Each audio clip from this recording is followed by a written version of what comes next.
ओम नमो भगवते वासुदेवाय। ओम नमो भगवते वासुदेवाय। ओम नमो भगवते वासुदेवाय। श्रीमद् भागवतम तीसरा कैंटो 28वां अध्याय, और हम आज इसकी समरी को पढ़ेंगे। तो ये बड़ा इंपॉर्टेंट अध्याय था और इसमें हमने मेनली अष्टांग योग की अलग अलग चीज़ों को बारे में चर्चा करी और पर्पस समझा कि अष्टांग योग का पर्पस क्या है, जो कि आज की डेट में बिल्कुल छन्न छिन्न भिन्न हो चुका है। आज की डेट में योग का मतलब है शरीर को टेढ़ा मेढ़ा करना, यानी कि आसन, जो कि हम आएंगे आसन पे। हम यम नियम और आसन, आसन एक्चुअली में तीसरी स्टेज है, ध्यान रखिए। अष्टांग योग की 8 स्टेजेस में आसन तीसरी स्टेज है, और आसन के पहले कुछ करना पड़ता है जो हम डिस्कस करेंगे। हाँ, तो हम केवल आसन पे फोकस कर रहे हैं, और आसन पे फोकस करने में लगता है हम अपने रोगों को मिटा लेंगे और एक सुखी जीवन बिता पाएंगे। हम जीवन में वास्तव में इतने दुखी अपने शरीर से नहीं होते जितने मानसिक समस्याओं से होते हैं, चिंतन मनन से होते हैं, लॉस ऑफ पर्पस से होते हैं, lack of purpose in life. बहुत सारी चीज़ें हैं, डिप्रेशन है, हाँ, उससे हम ज़्यादा दुखी होते हैं। अगर आदमी मेंटली हेल्दी होता है तो फिजिकली भी हेल्दी हो जाता है in most of the cases. तो ये ज़्यादा ज़रूरी है। हाँ, तो समझना कि इस पूरे योग पद्धति का प्रोसेस क्या है, इसका पर्पस क्या है। तो हम सबसे पहले सुनते हैं कि ये जो लिम्स हैं अष्टांग योगा के, इसमें सबसे पहले यम नियम, जैसे हमने बोला यम नियम आसन प्राणायाम, यम नियम आसन प्राणायाम प्रत्याहार धारणा ध्यान और समाधि, ये 8 स्टेजेस हैं। सबसे पहले यम नियम, ये पहला इंपॉर्टेंट है, तभी जाके आसन आएगा तीसरा, और यम नियम में ही हम धराशायी हो जाएंगे। हाँ, यम नियम क्या है? यम नियम है अपना स्वधर्मचारणम सक्ता सक्तया, कि अपने धर्म को अच्छे से निभाइए। हाँ, जो भी हमारे हमारे लिए, जैसे हम गृहस्थ आश्रम है, ब्रह्मचारी आश्रम है, कौन सा आश्रम है, उसके क्या नियम है, क्या कानून है, उसको ढंग से निभाना है। अराजकता से जीवन नहीं जीना है, जो मर्जी में आए वो नहीं करना है, शास्त्रों के अनुसार यानी कि जीवन जीना है, रेगुलेटेड लाइफ पहला। फिर ऐसा कोई काम ना किया जाए जो कि प्रेस्क्राइब नहीं है, जो गलत है, जो शास्त्र कह रहे हैं नहीं करना है तो नहीं करना है। राइट, मन कर रहा है मैं ऐसा कर लूँ, नहीं, प्रेस्क्राइब नहीं है।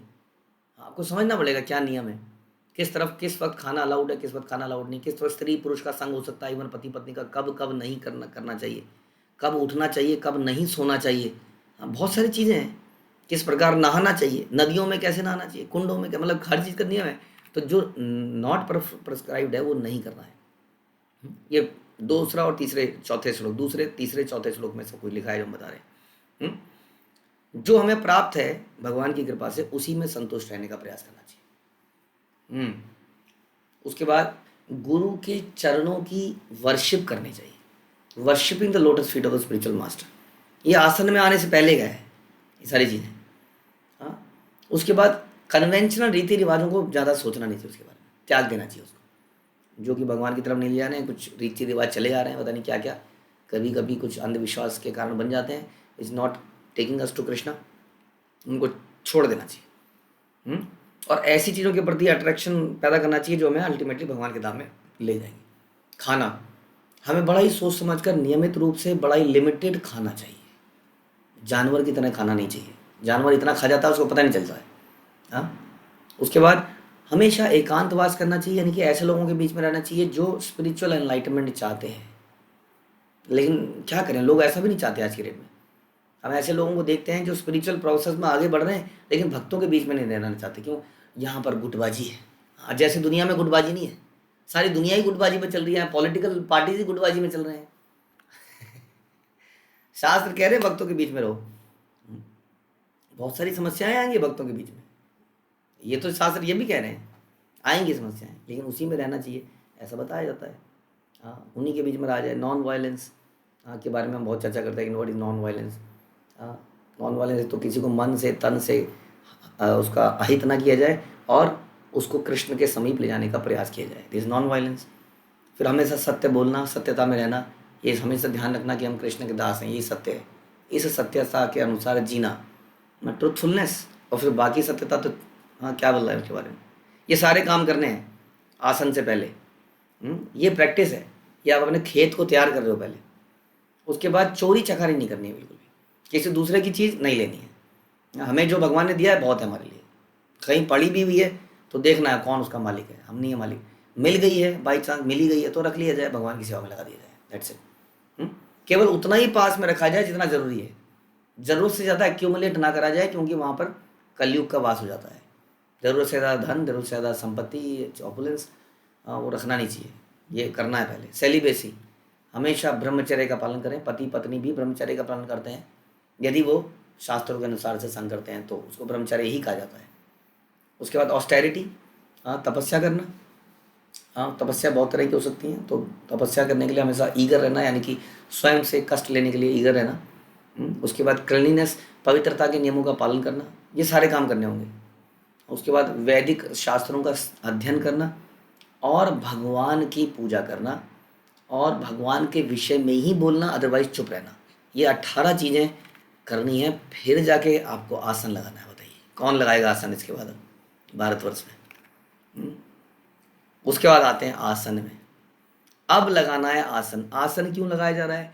आसन लगाने का पर्पस भी यही है कि बेसिकली आसन इज नथिंग बट, हम क्या कर रहे हैं सारी, हम we are preparing to control the mind. अब हम लगाम कस रहे हैं, लगाम बना रहे हैं, गीठ मार रहे हैं घोड़े में। पहले हमने लगाम बनाते हैं ना, लंबी लंबी वो रस्सियाँ बनाई, फिर नाक में डाली, इधर उधर डाली, सेटिंग कर रहे हैं। ये सेटिंग का काम चल रहा है, फिर लगाम खींचेंगे। तो अभी हम आसन में सेटिंग करके बैठ गए। जैसे हम बैठते हैं ना, ऑफिस में बैठते हैं तो चेयर होती है, मूविंग चेयर होती है, प्रॉपरली हम बैठते हैं। हम कहते हैं कि ना तो गर्दन ऊपर हो, ना गर्दन नीचे हो, सामने हो, hand should be rested like this. This is the आसन। क्योंकि अब physically posture, basically this is a posture. Posture क्यों बनाया जाता है? पोस्चर बनाया जाता है कुछ एक्शन लेने के लिए। जैसे कि जो गोली मारनी है, तो आप ना जमीन पे आलती पालती मार के तो गोली नहीं मारेंगे ना, क्या ऐसे गोली मारोगे? एक पैर नीचे होगा, एक पैर ऊपर होगा, हनुमान जी कितने, और फिर आप ऐसे लगे, ऐसे खड़े रहेंगे, किसी भी सेकंड में ठाए करना है। तो this is a posture ready. हर चीज़ के लिए अलग तरह का पोस्चर होगा। अब जैसे कोई दौड़ने के लिए भाग रहा है, तो दौड़ने के लिए भागते हुए कैसे बैठते हैं, आपको आपने देखा होगा ना, रेस लगाते हुए कैसे बैठते हैं वो लोग, वो एक अलग पोस्चर है। अब यहाँ पर आपको रिलैक्स करना है, माइंड को रिलैक्स करना है, तो there can be many different type of postures, जिसमें कि आप कंफर्टेबल फील करें। बार बार ये ना हो इधर से क्या हो गया, इधर से क्या हो गया। हाँ, नींद भी ना आए तो उसके लिए कुछ स्पेसिफिक चीज़ें बताई गई हैं, कैसे नींद ना आए, कैसे बैठा जाए, कैसे लंबे समय तक बैठा जा सकता है। तो उसके लिए कुछ आसन प्रेस्क्राइब किए गए हैं। आसन का ये पर्पज़ है, बस केवल ये पर्पज़ है। शारीरिक फायदा होना हो तो गौण फायदे हैं उसके, सेकेंडरी है। अब प्राणायाम। अब प्राणायाम आया जी, जिसके प्राणायाम करो, सब प्राणायाम करो, ये ठीक हो जाएगा, वो ठीक हो जाएगा।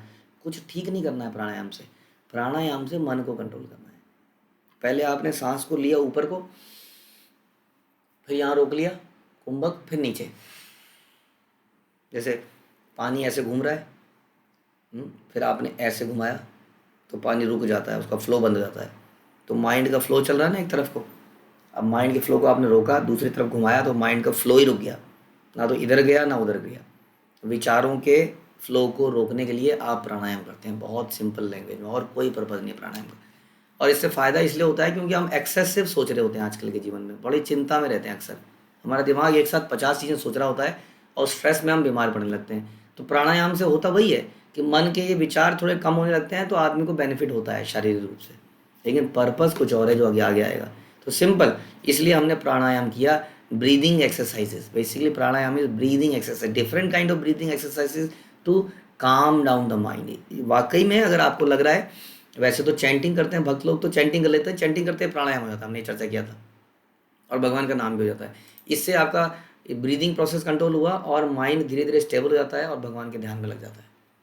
हाँ, तो आप कई सारे स्ट्रेस एक्टिविटीज से इससे निकल सकते हैं। तो this is the purpose of pranayama. Okay, pranayama के बाद अब हमने किया प्रत्याहार। बड़ा इंपॉर्टेंट काम है, बड़ा मुश्किल काम है। प्रत्याहार क्या है जी? अब प्रत्याहार में हमने अपने मन को अलग अलग अट्रैक्शन से खींचना शुरू किया। जैसे हम प्राणायाम कर रहे हैं, हमारा मन कर रहा है हो यार मॉल जाना था, 5 बज गए, खींच के वापस लाए। और टीवी में सीरियल आने वाला होगा, खोल लूँ क्या, बहुत लंबा लेक्चर चल गया, तो खींच के वापस लाए। ये होता है। अब इस वक्त भी आप प्रत्याहार कर सकते हो लेक्चर सुनते हुए, लेक्चर सुनते हुए भी माइंड कई जगह जा रहा होगा। कल ऑफिस जल्दी जाना है, कल एक मीटिंग है, कल मॉर्निंग में आलू के पराठे बनाने हैं, आलू उबालने रख दूँ क्या। कई चीज़ें दिमाग में चलती है आदमी के, यहाँ पर यूटी है, यहाँ पर पेपर है।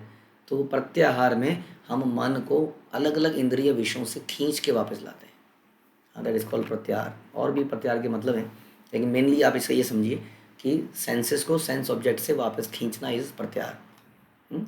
उसके बाद अब हम धारणा करते हैं। अब हम कहते हैं मन को खींच तो लिया, लगाएं कहाँ पर?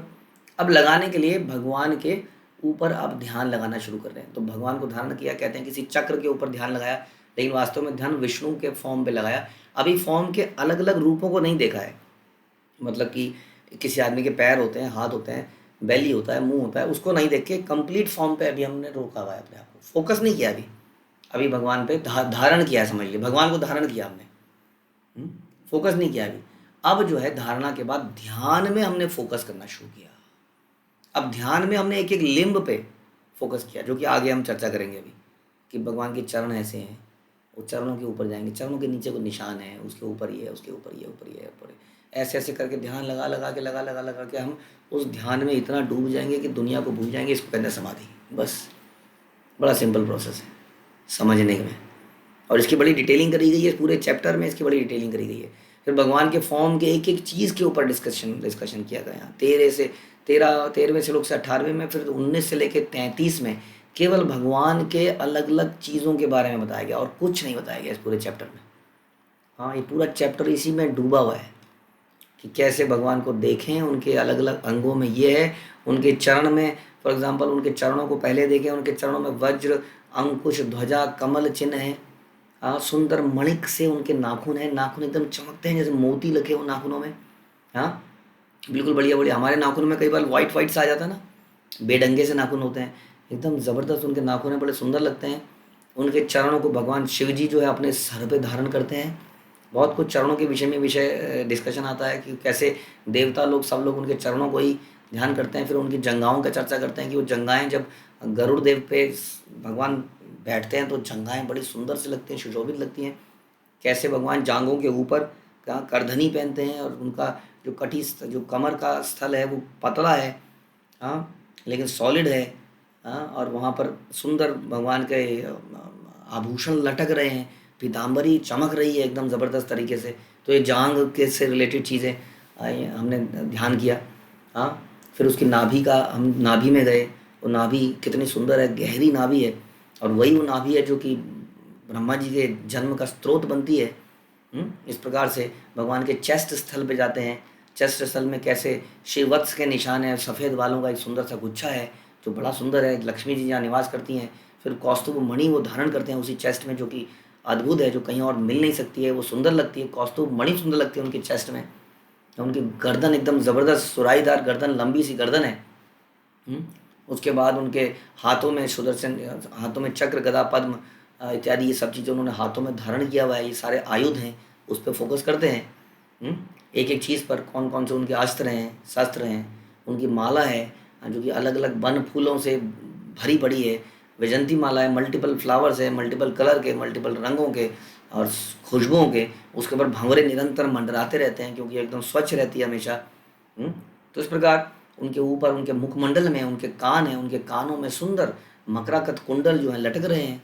उनकी चमक, उनकी कुंडलों की चमक उनके गालों पर पड़ रही है बार बार। और उसके बाद में उनके बाल जो हैं घुंघराले हैं, लच्छेदार, उनके चेहरे पर लटकते हुए आते हैं। इस प्रकार, और जो उनकी भौहें हैं वो एकदम से नाचती भी रहती हैं, एकदम से नाचती भी रहती हैं। उनकी आँखें चंचल हैं, एक जगह टिकती नहीं हैं। उनकी आँखों में लालिमा सी है, लाल लाल सी आँखें हैं, जैसे कोई नदी नशे में होता है। हाँ, एकदम। और उनकी जो मुस्कान है वो प्रेम भई चितवन, और उसको देखकर सबके दिल जो है पिघल जाते हैं। तो एक एक अंग का चर्चा होती है, कैसे एक एक अंग पे फोकस किया जाए, कैसे उनके दर्शन किए जाएं। तो ये है ध्यान और समाधि। ये this is the ultimate purpose of doing the अष्टांग योगा, ऐसा कपिल भगवान बताते हैं। और जो योगी है इसी प्रकार उस पर मेडिटेट करता है और अपने आप को टोटली उसमें एंग्रॉस कर लेता है। और योगी का फिर निष्कर्ष निकालते हैं। अल्टीमेटली योगी का निष्कर्ष क्या निकलता है? योगी का निष्कर्ष ये निकलता है कि अलग अलग शरीर हैं, उन अलग अलग शरीरों में जैसे कि लकड़ियाँ अलग अलग हैं, उन लकड़ियों में आग लगती है तो किसी में तेज़ी से लगती है, किसी में कम तेज़ लगती है, किसी में ब्लास्ट करती है ना एकदम से। ऐसा हमने एग्जाम्पल लिए थे, चीड़ का पेड़ है, अलग अलग पेड़ है, तो अग्नि तो वही है लेकिन लकड़ी अलग अलग है तो अग्नि अलग अलग प्रतीत होती है। इसका मतलब ये है कि जीव जो है अलग अलग शरीरों में है लेकिन शरीर डिफरेंट है बिकॉज ऑफ द कर्मा।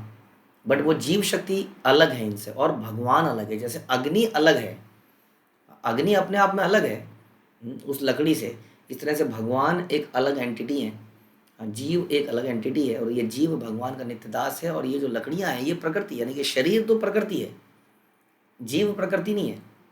जीव कभी प्रकृति नहीं माना जाता, ध्यान रखिए, जीव तो भगवान की पराशक्ति है। और भगवान इन दोनों से ऊपर है और जीव भगवान का नित्य दास है। इस निष्कर्ष पर योगी पहुंचता है। तो ये योगी का अल्टीमेट जीवन का निष्कर्ष होना चाहिए। इसको कहते हैं ध्यान, धारणा, ध्यान और समाधि। इस समाधि पे लगना ही जीवन का असली पर्पस है। हम सभी को, जो हम लोग भक्ति कर रहे हैं, भक्ति करना चाह रहे हैं, भगवान के भक्त बनना चाह रहे हैं, उनका उद्देश्य होने से कैसे इस प्रकार का मेडिटेशन दिमाग में रहे। अभी दिमाग में बहुत सारे मेडिटेशन है, ऑफिस है, बच्चे हैं, घर है, ऐसा लगता है भक्ति भी कर लेंगे उसके ऊपर से हम ये और बोल देते हैं कि डूब के नहीं करेंगे। तो डूब के नहीं करेंगे तो यहाँ तो प्रोसेस ही डूबने का है। ध्यान समाधि तो मतलब डूब गया। जो डूबना नहीं चाहता उसके लिए ना तो ये प्रोसेस है ना ये ग्रंथ है। हरे कृष्ण। श्रील प्रभुपाद की जय। ग्रंथ राज श्रीमद् भागवतम की